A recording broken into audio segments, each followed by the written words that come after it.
નમસ્કાર વિદ્યાર્થી મિત્રો, અંગ્રેજી ગ્રામરની અંદર ત્રીજા લેક્ચરમાં આજે આપણે શીખવાના છે નાઉન્સ નંબર ચેપ્ટર, જેમાં ચર્ચા કરીએ સિંગ્યુલર અને પ્લુરલ. અને આપણે અહીંયા નંબર ચેપ્ટર કહીશું. Done. How to make plural in English. એક વચનમાંથી બહુવચન કેવી રીતે બનાવવું જોઈએ.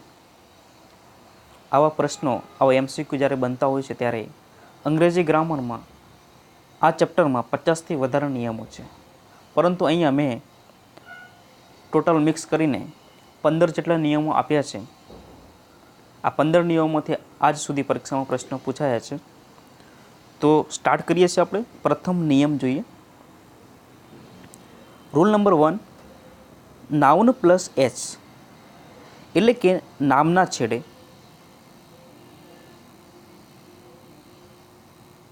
છેડે એસ લગાવવાથી કેટલાક એકવચન શબ્દોનું બહુવચન થતું હોય છે. જેવી રીતે બોય, જેને એસ લગાવવાથી બોયસ થશે. એક છોકરાની વાત કરું છું ત્યારે બોયસ છે. જ્યારે હું એક કરતાં વધારે છોકરાની મારે વાત કરવી હોય ત્યારે એસ લગાવવાથી બહુવચન થાય છે. Dog, dogs, bag, bags, cup, cups, friend, friends. આવી રીતે એસ લગાવવાથી બહુવચન થતા હોય છે. એવી રીતે બીજો નિયમ જોઈએ. રૂલ નંબર 2, શબ્દના છેડે એટલે કે નામના છેડે, ધ્યાન રાખજો, નામના છેડે S, double S, SH, CH, x અને ઝેડ. ઓકે, આટલા શબ્દો આવતા હોય તો તેને બહુવચન કરવા માટે ઈએસ લગાવવાથી બહુવચન થતું હોય છે. ઓકે, ધ્યાન રાખવાનું છે. કેટલાક એવા શબ્દો છે, દરેક આપણે શબ્દો લીધા છે. જોઈએ ડીશ, જેમાં એસએચ લાગેલું છે. મારે એક ડીશની વાત નથી કરવી, મારે ઘણી બધી ડીશો છે ત્યારે ઈએસ લગાવવાથી બહુવચન થઈ જશે, ડીશીસ. ગેસ, એમાં માત્ર એક એસ લાગેલો છે, જેને બહુવચન કરવાથી ગેસીસ, ઈએસ લગાવવાથી. Class, classes. Bench, bench, CH લગાવેલું છે ત્યારે મારે ઈએસ લગાવવાથી એનું બહુવચન થઈ શકે છે. Box, boxes, quiz, quizzes. આ તમામ નિયમો અહીંયા ફોલો કરે છે. પરંતુ કેટલાક અપવાદ છે કે જેમાં મોનાર્ક, સીએચ આવા હોવા છતાં ઈએસ લાગતો નથી. આવું કેમ? તો તમારે ધ્યાન રાખવાનું છે. અહીં એક શબ્દ જો ચોથા નંબરનો બેન્ચ, તમે એમાં ચ બોલો છો છેલ્લે. સીએચને શું બોલાય છે? ચ બોલાય છે. ચ બોલાય છે ત્યારે ઈએસ લાગે છે. જ્યારે અહીંયા મોનાર્ક બોલાય છે, અહીંયા ક બોલાય છે.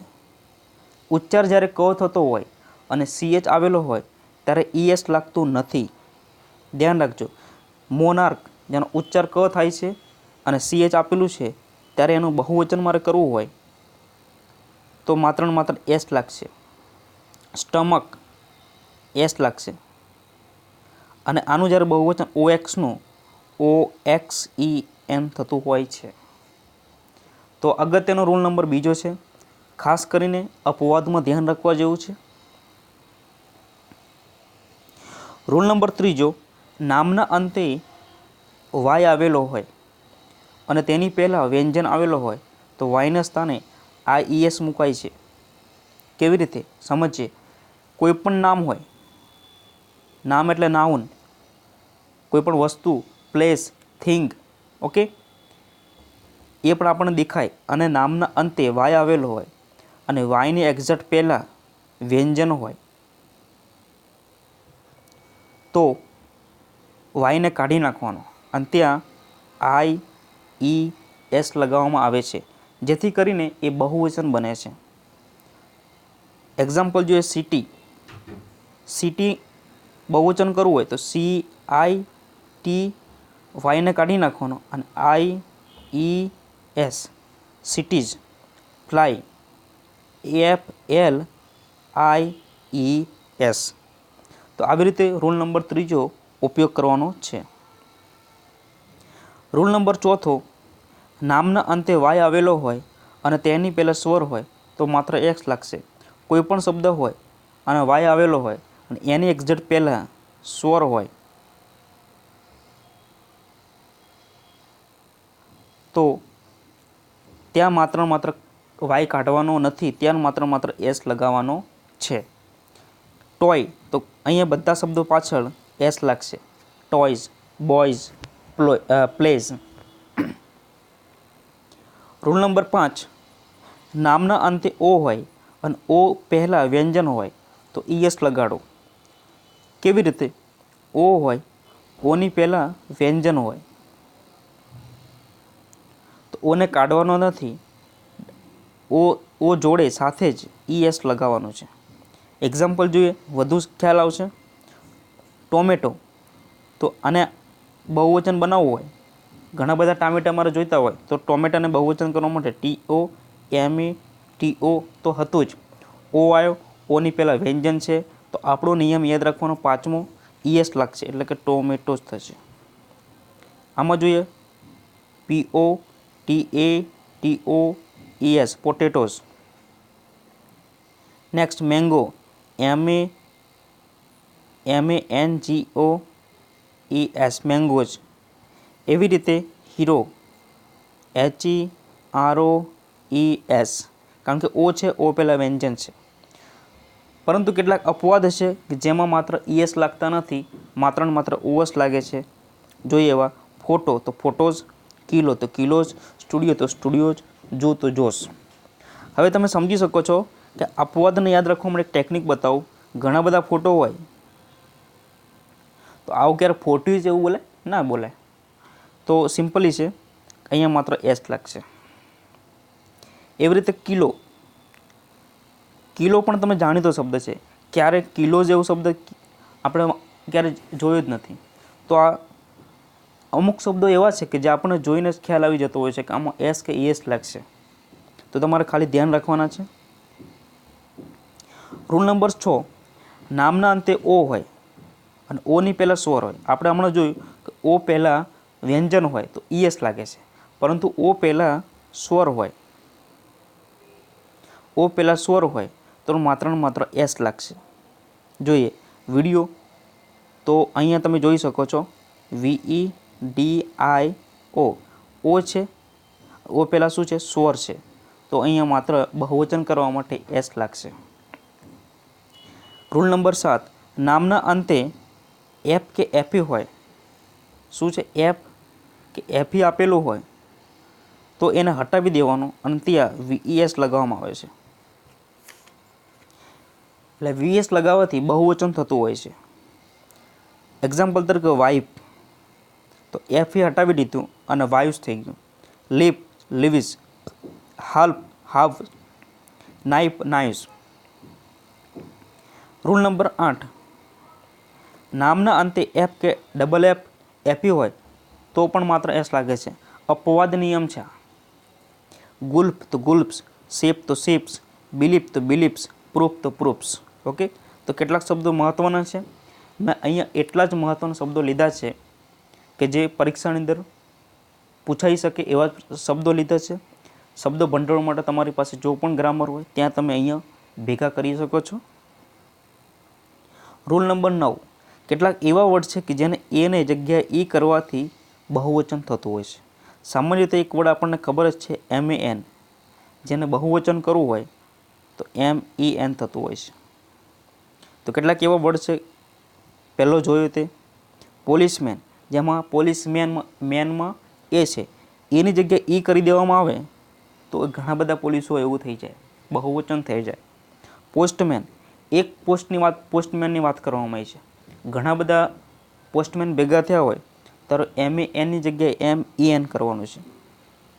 વુમેન, એક સ્ત્રીની વાત કરવાની છે. ઘણી બધી સ્ત્રી હોય તો વુમેન થઈ જશે, ઈ થઈ જશે. રૂલ નંબર 10, ઘણી વખત ડબલ ઓ આપેલા હોય તો એનું બહુવચન કરવા માટે ડબલ ઈ કરી દેવામાં આવે તો બહુવચન થઈ જતું હોય છે. તેવા કેટલાક શબ્દો છે. જોઈએ કે ફૂટ, જેનું બહુવચન કરવું હોય તો FEET થઈ જશે. એવી રીતે ટૂથ, TOO છે, જ્યારે આ બંનેને ઈ કરી દેવામાં આવે તો એ બહુવચન થઈ જતું હોય છે. પરંતુ આની અંદર પણ કેટલાક અપવાદ છે. અપવાદને ધ્યાનમાં લીધા છે આપણે. બુક તો બુક્સ થશે, બીક ના થાય. હવે સિમ્પલી તમે વસ્તુ સમજી શકો છો, ક્યારે આનું બીક એવું ના થાય, આનો મતલબ જ બદલાઈ જતો હોય છે. તો આવા કોમન શબ્દો છે કે જેને આપણે જોઈને જ ખબર પડતી હોય છે કે અપવાદ છે. પરંતુ જે અપવાદ નથી એમાં નિયમ આપણે યાદ રાખવો પડશે. હુક તો હુક્સ, રૂપ તો રૂપ્સ, રૂમ તો રૂમ્સ. રૂલ નંબર 11 બહુ અગત્યનો છે. હવે આપણે ધારાસભ્ય હોય છે અને એમએલએ કહીએ છીએ. હવે એક એમએલએની વાત છે, પરંતુ ઘણા બધા એમએલએ એસેમ્બલીમાં ભેગા થયા છે ત્યારે મારે ઘણા બધા ધારાસભ્ય ભેગા થયા છે એવું જ્યારે મારે સેન્ટેન્સ બનાવવું હોય ત્યારે એક એમએલએ, આ એક વચન છે, બહુવચન કરવું હોય તો નાનકડો એસ લાગશે અહીં, મોટો એસ થશે નહીં, નાનકડો એસ, નાનો એસ લાગશે. બરાબર, ધ્યાન રાખજો. એવી રીતે એમએલએ, એમપી તો એમપીસ. રૂલ નંબર 12 કેટલાક નામ માત્ર એક વચન તરીકે જ આવે છે. આપણને એવું લાગે કે એક વચન છે, એનું ક્યારેય બહુવચન થતું નથી. એવા કેટલાક શબ્દો મેં લીધા છે જે બહુ ઇમ્પોર્ટન્ટ શબ્દો છે. Health, information, advice, bread, garbage, music, food, stationery, maintenance, percentage, parking, traffic etcetera. આવા ઘણા બધા શબ્દો છે કે જેનું બહુવચન થતું નથી. એક વચન હોય કે બહુવચન, એ શબ્દ જ એવો જ રહેશે, એને કોઈ જ ફરક પડતો નથી. તો એવા કેટલાક શબ્દો છે જે રૂલ નંબર 12માં છે. રૂલ નંબર 13 કેટલાક શબ્દો જોવામાં બહુવચન લાગે છે પરંતુ એક વચન છે પોતે. આપણને એવું લાગતું હોય કે આ બહુવચન છે પણ હકીકત બહુવચન હોતા નથી. હવે આવા શબ્દો આપણને ક્યાં કામ લાગતા હોય? ખાલી જગ્યામાં કામ લાગતા હોય છે. ખાલી જગ્યામાં ઇઝ, એમઆર જ્યારે મૂકવાના આવે ત્યારે આવો શબ્દ મૂકેલો આપણે એમ લાગે બહુવચન છે તો આર લગાવી દઈએ, ત્યારે ખોટું પડતા હોય છે. તો ખાસ કરીને રૂલ નંબર 13ના જેટલા પણ શબ્દો તમને મળે એટલા વધારે શબ્દો ભેગા કરવા, જેથી કરીને આપણી ખાલી જગ્યા ખોટી ના પડી શકે. તો જોઈએ, news, physics, economics, ethics etcetera. આવા જે શબ્દો છે એ આપણા છે. અહીંયા ફિઝિક્સ શબ્દ તમે જોયો, PHYSIC. તમે આ ફિઝિક્સ એટલે દવા, પણ જ્યારે એસ લગાવો છો ત્યારે વિષય બની જતો હોય છે. કેટલીક દવાઓનું નામ છે ડાયાબિટીસ, રેબિસ, મમ્પ્સ એટસેટ્રા.